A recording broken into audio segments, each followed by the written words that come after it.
And for more on how China's new regulations may impact its booming online payment sector, I'm joined by Will Tao. He's the Analysis Director at iResearch. Will, thank you for joining us. Yes, good evening. Well, good morning to you, good evening to us. Let's focus on these regulations. China plans to tighten the online payment sector. This is obviously going to affect companies like Alibaba and Alipay. Now, keeping in mind that online payment has been one of the fastest growing and most innovative sectors of the economy, how big a blow will these regulations be? Yes, actually, in this sector, the online payments bring many convenience to people's daily life. However, there's some concern about of the people's bank is talk about to set a new regulation to cover the sector, because I think there's some kind of misunderstanding here. So the elimination of the 5,000 yuan on the third payment account is not set on the account itself. So for this point, there's no impact to e-commerce shoppers at all, because when you shopping online, you can pay directly from your bank account, and but also can via the third-party payment. So for example, your Alipay account just act as a pipeline to make the transaction more conveniently. All right. But it is not harm to the but the money stays on your third-party payment account is not allowed to be exceed 5,000 yuan. Mm-hmm. Okay, I understand that what you're saying, the restrictions aren't really going to impact that many people, considering they probably don't spend more than that in a day, and we saw that in our reports as well. But a lot of critics say that these online firms, and particularly the peer-to-peer lending platforms, there are about 2,100 of those, have been really, really useful for people and for small businesses that have historically been ignored by banks, and that this will have reaching effects in terms of that. What do you think? Actually, for this point, the third-party payments, this new regulation is to define that the third-party payment is a kind of the payment business. It's not a bank.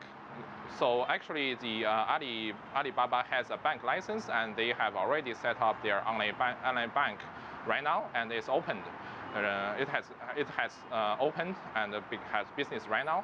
And so I think this is just to regulate that the third-party payment to make the business to help to transfer the money, to make the transaction more frequently and smoothly. It is not a bank, so that can make loans there. Well, I mean, it is a huge industry. According to iResearch, your research firm, about $386 billion, 2.4 trillion yuan gets transferred in the first quarter alone. So clearly a need for regulation. But one of the biggest concerns is the proposed addition of more steps for validating user identities. Before, to use Alipay, you needed to provide an identity card, your mobile number, and a bank account. What further documents are going to be required now, do you think?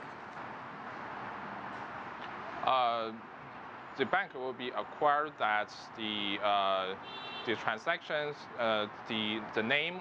You have to set up your real name on this third-party payment account, and these banks, I think there's nothing to impact on the bank there, and perhaps it will help the bank a lot somehow, because now the money that stays on the third-party payment account is very large.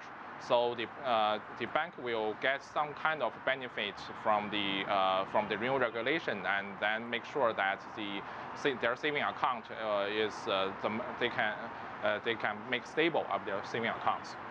Well, the traditional banks are certainly poised to benefit from this, it seems, and seems like you concur with that. Some of the new rules apparently may require people to come in person to open accounts. But some of the new online banks don't have physical branches like those by Tencent. What does that mean to them? You mean for the neutral bank, for the online banks? Yes, for the online banks. I think for the online banks now all the major banks in China, they have electronic banks at there. But for the online bank of Alipay, it is a specialized bank. There's only online bank. They have no branches on the street. So the online bank, Ali's online bank is only to can make loans to small business, to personals.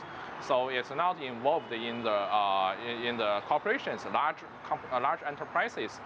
So, but you know that for these smaller sector, smaller SMEs, there will be more risky out there. So right. It will. The Ali will make their big data technology to make sure to control their risks out there. Right. At least it will hopefully cut down on identity fraud and theft. All right. Thank you so much, Will Tao, Analysis Director at iResearch. And